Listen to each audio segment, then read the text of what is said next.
অহংকারী দাম্ভিক লোককে পছন্দ করেন না।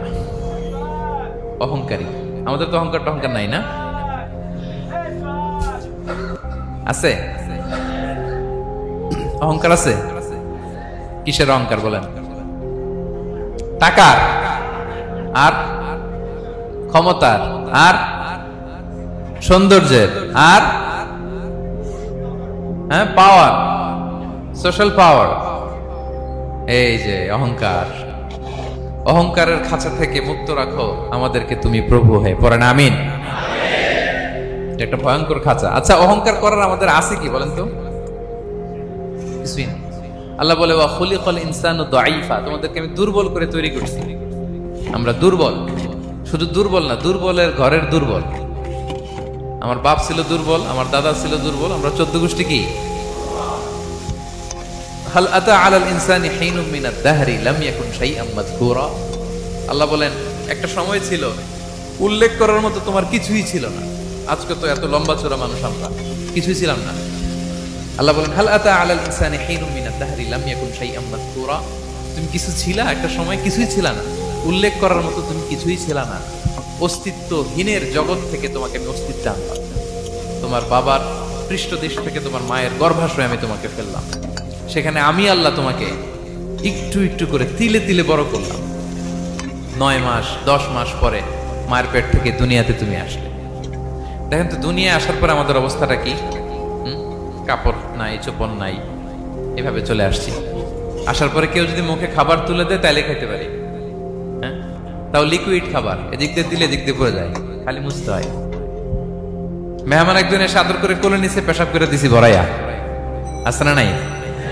হয়েছে না? হয়েছে না? এরকম আদর করে একটা কোলে নিছেন। এখনই না ডায়াপার আসছে মিয়া, আজ থেকে 10 বছর আগে এগুলো ছিল নাকি? প্যাম্পাস ডায়াপার ছিল, এই কাঁথা টাতা নিয়ে কোলে নেওয়া লাগতো, তারপরে দিছে ওদিক দিয়ে জামা টামা ভিজে শেষ। ইভেন রাসূল সাল্লাল্লাহু আলাইহি ওয়াসাল্লামের কোলে এরকম বাচ্চারা পেশাব করে দিছে, এরকম হাদিস আছে। আদর করে মায়েরা বাবারা আসলেই তো তার বাচ্চাকে রাসূল সাল্লাল্লাহু আলাইহি ওয়াসাল্লাম কোলে দিতেন, পেশাব করে দিতেন। তো কার কোলে উঠছে এটাও জানি না, পেশাব করে ভরাই দিচ্ছে। পেশাব পায়খানা করে শয়লাভ। লিকুইড দিলে খেতে পারি, শক্ত কিছু খেতে পারি না। এই তো আমি, এই তো আমার ক্ষমতা। একজন যে বললেন ক্ষমতার অহংকার, এই তো ক্ষমতাটা তো এতটুকু। এরপরে যখন জোয়ান হয়েছে, এখন তো জোয়ান, এখানে একটা ভূমিকম্প হইলে কি অবস্থা হবে বলেন তো জোয়ানদের? হ্যাঁ, কাঁপতে কাঁপতে সব শেষ। একটা ভূমিকম্প, একটা তুফান হলে ওটার বিরুদ্ধে দাঁড়াতে পারি না। একটা তুফান, রাস্তায় টায়ার পাংচার হলে লাফ দিয়ে ওঠে। ক্ষমতা আমার, আমার নাকি ক্ষমতার অহংকার। কি দুর্বল আমরা, হ্যাঁ? কুকুর আমাদেরকে কামড় দিলে আমরা কুকুরের কামড়ও দিতে পারি না,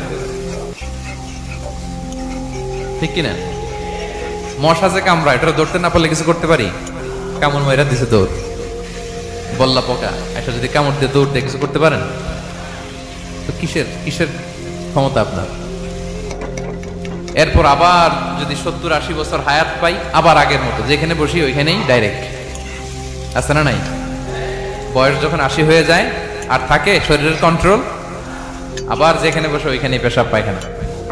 খাবার দিলে খাইতে পারি, পিঠটা বাঁকা হয়ে কুজু হয়ে গেছে, এর নাকি আবার অহংকার। সাজে অহংকার, সাজে অহংকার, সাজে একজনের। আওয়াজ করে বলতে হবে তিনি কে? 3 নম্বরে অহংকার দাম্ভিককে আল্লাহ পছন্দ করেন না। প্রিয় ভাইরা, আল্লাহ বলেন কারুনের ঘটনাকে আল্লাহ এখানে এনেছেন। আল্লাহ বলেন ইন্না কারুনা কানা মিন কওমি মূসা। কারুন ছিল মুসা আলাইহিস সালামের কওমের লোক, মুসা আলাইহিস সালামের কাজিন ছিল মূলত। কারুন নামে একজন সম্পদশালী ছিল। মিশরের রাজধানী কায়রো থেকে 100 কিলো দূরে ফাইয়ুম নামে একটা জেলা আছে, ওখানে তার বাড়ি ঘর। আমি দেখে এসেছি, কয়েকবার গিয়েছি। তো ফাবাগা আলাইহিম, সে মানুষের উপর চড়াও হলো।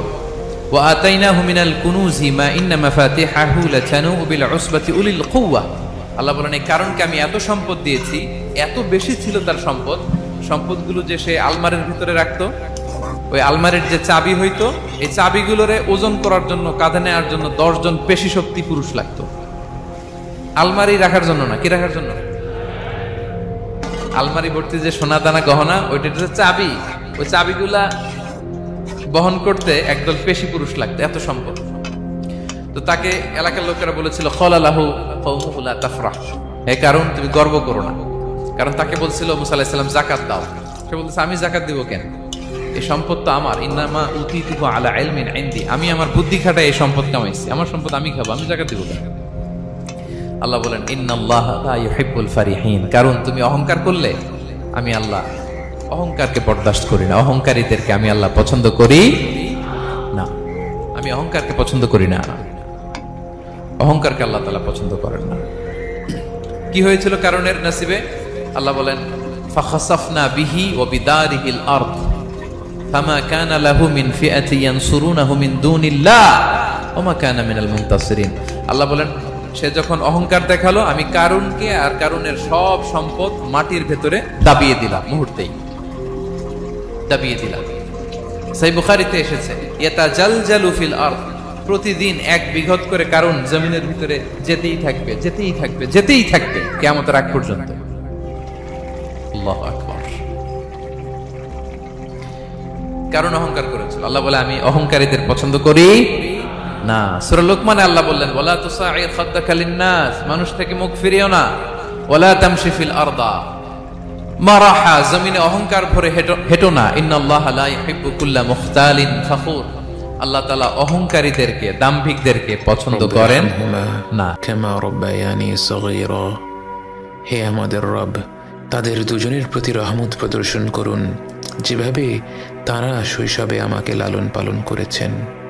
বাবা মা যে পরম স্নেহ মমতা দিয়ে একজন সন্তানকে লালন পালন করেন, সৃষ্টি জগতের কোনো কিছুর সাথেই তার তুলনা হয় না।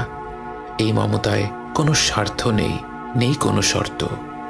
যখন আমরা আল্লাহর কাছে বাবা মায়ের জন্য দোয়া করি, আমরা পৃথিবীর পবিত্রতম মমতার কথা উল্লেখ করে রব্বুল আলামিনকে বলি, আমার রব আপনি এইভাবেই তাদের উপর রহম করুন। বাবা মায়ের জন্য এই দোয়াটি পবিত্র কোরআনের মাধ্যমে আল্লাহই আমাদের শিখিয়েছেন।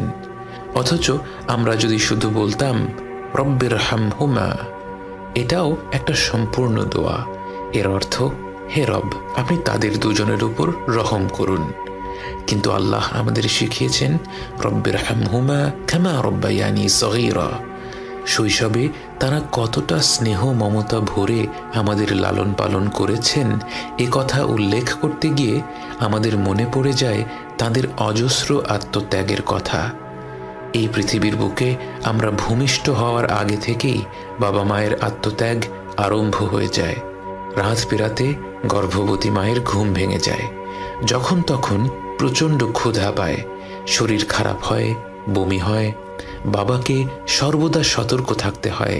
গর্ভবতী মায়ের যখন যা প্রয়োজন সেটার ব্যবস্থা যেন দ্রুত করে ফেলা যায়। জন্মের পর থেকে বাবা মায়ের সময়সূচি বাচ্চাকে ঘিরেই গড়ে ওঠে।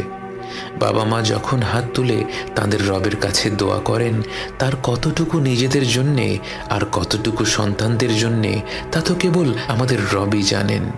এবং তিনি জানেন বলেই আমাদের শিখিয়েছেন রব্বির হামহুমা কামা রাব্বায়ানি সগীরা, এই রব আপনি তাদের দুজনের উপর রহম করুন যেভাবে তারা শৈশবে আমাকে লালন পালন করেছেন।